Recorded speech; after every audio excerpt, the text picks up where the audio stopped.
Metroid Prime 2 Echoes launched on November 15th, 2004, also on the Nintendo GameCube, and this takes place on the planet Aether. It introduces this light world and dark world concept. Very A Link to the Past in that way, although this Dark World hated you a little bit more than A Link to the Past. It introduced Dark Samus. It had a multiplayer mode, which was the big trend at the time. Brian, what do you think of Metroid Prime 2?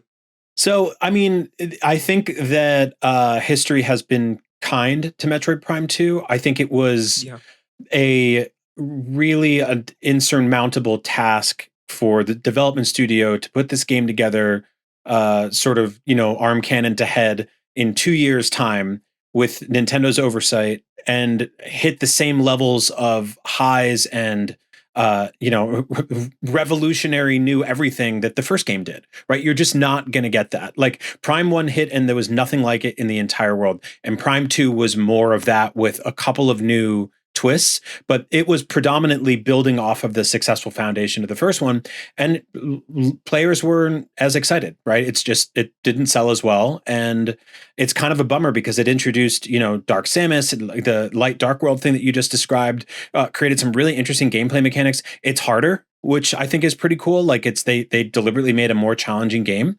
and there's a lot to love here, and I think it was sort of the black sheep of the trilogy for a really long time.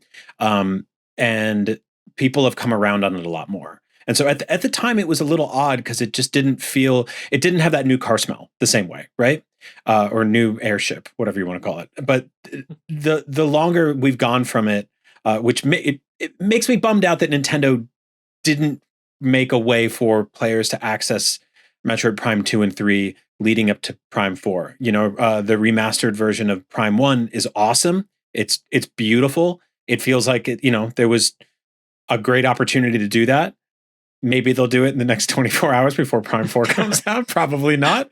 They didn't even, as of this recording, didn't even put them on the GameCube app on Nintendo Switch Online. So it's a bummer. But I think that I really hope that they give players a chance to revisit this one because I think there's a lot of really cool stuff there, and I think it's kind of slept on. I'm holding out for that too. I hope Retro can go back to this and give this the Metroid Prime remastered treatment. This is the game that I have the fewest memories playing of. Like I went back and played it on a Wii U running the Wii trilogy disc, but I only played a little bit and then went to 3 and played most of that again.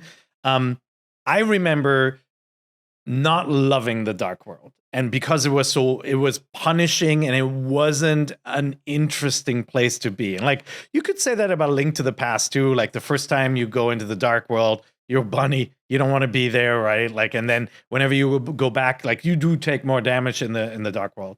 But to me, it's a little bit more like in Twilight Princess, Wolf Mode. Like Wolf Mode to me was inferior to being Link. And so it always felt like a punishment. And the combat system was different and all that. And I felt like being in the Dark World in this game, until at least you get your suit and you no longer take damage and all that, was always a punishment. Like I didn't love it. That was the point of the game, but still, it was something that kept me from liking it as much as the original. Yeah, I love Metroid Prime 2. And you're right, Peer, it is punishing. It is very brutal in that way. But I think that just when we talk about Metroid and isolation and how do you make a player fear this world that they're in a new way, I mean, just sapping your health is a way to do it. And there's moments in Prime 2 where you're just cowering in these light bubbles, waiting for your health to slowly trickle back up. And you are actually catching your breath because it's so intense in the Dark World. And then when you get the light suit and then you can go anywhere and it doesn't hurt you anymore, it's an incredible moment, comparable to like when you can finally run through water, when you get the gravity suit. That's how it feels, but they did it in a new way. It's the most hardcore Metroid game besides like the first two before they were remade. It's one of the hardest Nintendo games this century, but I love how uncompromising it is in just being really, really brutal to you. I hear you. And again, I want to go back and I want to play through the entire game again. I'm sort of hoping that we get a remaster so that I don't have to rehook up the Wii U, which, after I moved, I don't have it connected to my TV anymore.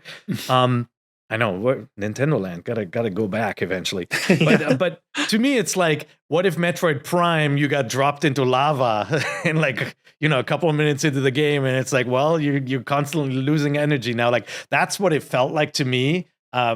when I first played it, I remember those moments. I'm like, all right, I can't wait until I no longer take damage, because it's not like an optional side path or an area where I go like, okay, I'm not ready for this yet. It's like they go like, oh, you better be ready right from the get-go, you know? Yeah, and you do have to really learn the routes and the layouts in the light world. So then when you go into the dark world, you're ready for it. But it is hard. It is very hard to do that. And I do love the stuff of solving puzzles, like activating some generator in the dark world fixes something in the light world you couldn't do. It's just really, I think, the only time Metroid has toyed with a two-world concept. I can't think of another off the top of my head. And I just think it does it really well. Yeah, it's so funny, right? Like if you see this sort of, like Retro was making a Metroid game, but also making a Zelda game each time. It's so Zelda. Like both of those games. Yeah, it's very Zelda in its setup. Like, bring it back, man. Like, seriously. And don't shadow drop it. Like, I feel like the shadow drop of remaster hurt that game a little bit. Like this could have been a little bit more anticipation. Like Metroid Prime 2, like, literally most Switch owners haven't even heard of it, right? Like it's just more obscure and it needs a little bit more than just surprise it's out. Yeah, I'm trying to remember what it went head to head with at the time on GameCube, because I feel like it just didn't get the same conversation the first game did, right? But it added some cool stuff. Like it has the screw attack, right? Which they limited to like a number of jumps because they didn't want people just like, screw attacking to the main boss, basically, or like, floor is lava, never touch the ground. So they did some clever stuff there. But yeah, I think it was very much like, they had to make that game in just a few years, using the templates off the first one. And also, like, I think they went in and they were like, this is going to be easy. We're going to be able to reuse these environments between the light and dark world. And then reading that they had it created so many new problems for them. And instead of just them being just like, oh, we got this, just one will be dark, one will be light. It was like, oh man, we have to do so much in each of these things to make them special and make them feel interesting and feel the combat and the enemies and everything like that needs to be unique. And so all this stuff, all these factors came into play. And I read that they basically finished this game and they were like, can we do Donkey Kong? Please, like, can we please stop making, like, can we get a break from this? We need to step away from Prime for a little bit. And Nintendo was like, nope, not yet. You'll get to go to Donkey Kong Land for a while, or Country, I guess, for a decade or so. But you got one more Prime game in you. Yeah, and that is Metroid Prime 3 Corruption, which launched on the Wii on August 27th, 2007.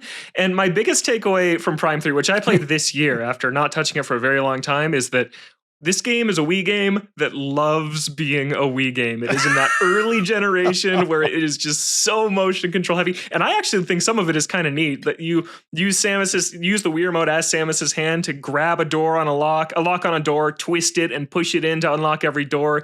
You frequently have to flick the nunchuck to grab shields off of enemies and then pull them off with the grapple. Like, this is so motion control heavy. Even in Samus's ship, all the options you have to pick of where you want to go, and you're like controlling Samus's hand as this Wii pointer. It is such a Wii game, and it's so clear playing in the trilogy, which 1 and 2 have been refitted with motion controls, but you can tell they weren't built that way. But 3 is like, yeah, this came out in the Wii's first year.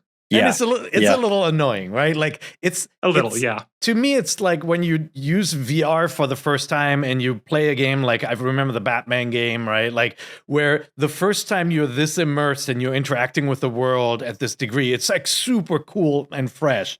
But then you cannot do that 4 years later again and make you feel the same thing like at that first moment. It's like when we first ran around as Mario in Mario 64.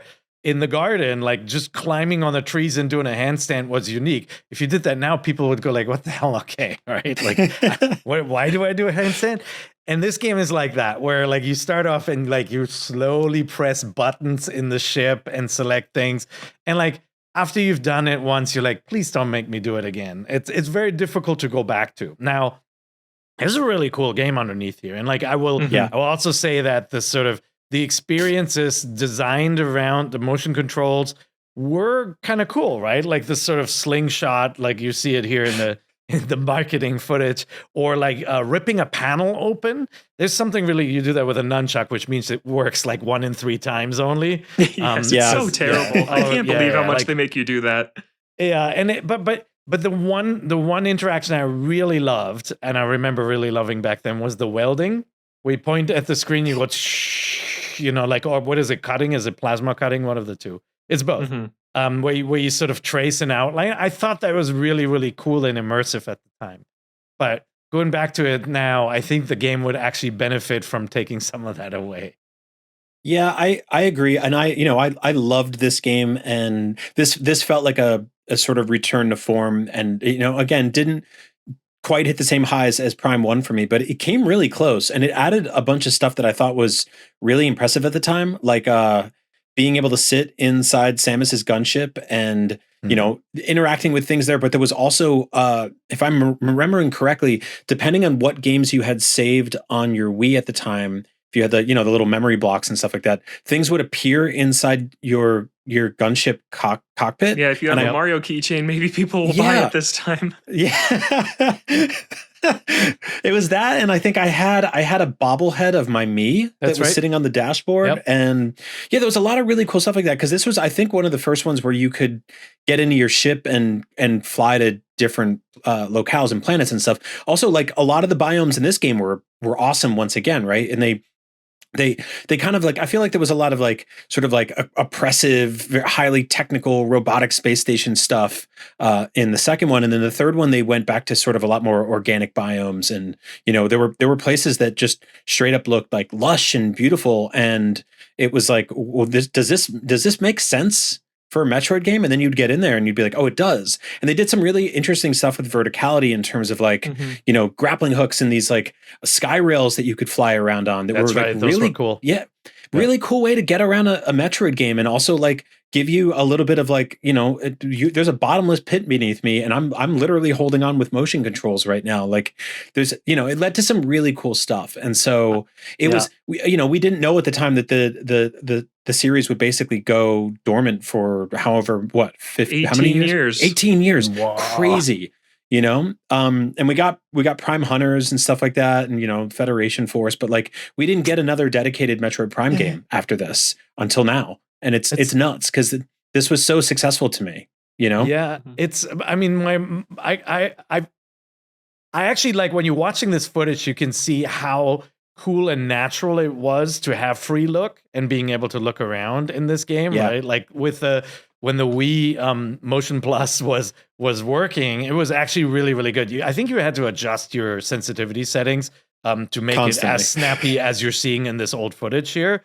But, like, it felt really freeing. Like, you were able to parkour around and jump and look down while jumping. Like, that was different, and you couldn't do that with the old GameCube controller setup to this point.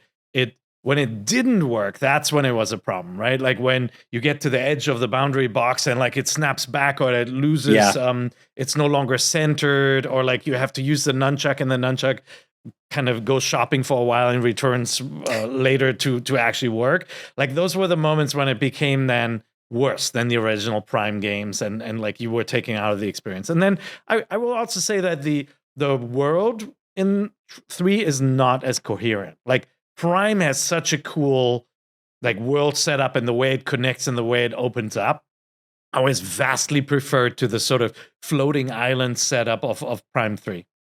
Mm-hmm. I think I think that's totally fair criticism.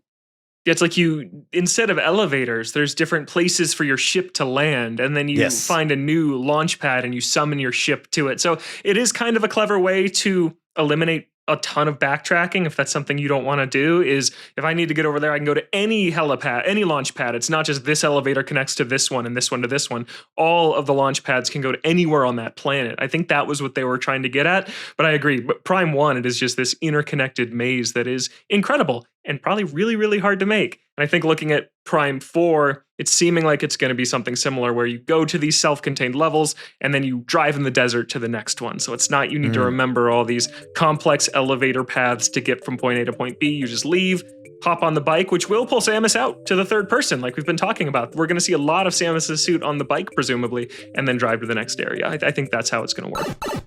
Thanks for watching this clip from Nintendo Voice Chat. Be sure to catch the full episode over at youtube.com/IGN Games. New episodes of NVC drop every Friday on IGN Games, IGN.com, and your favorite podcast platforms. With the Nintendo Switch 2 finally here, there is so much to dive into.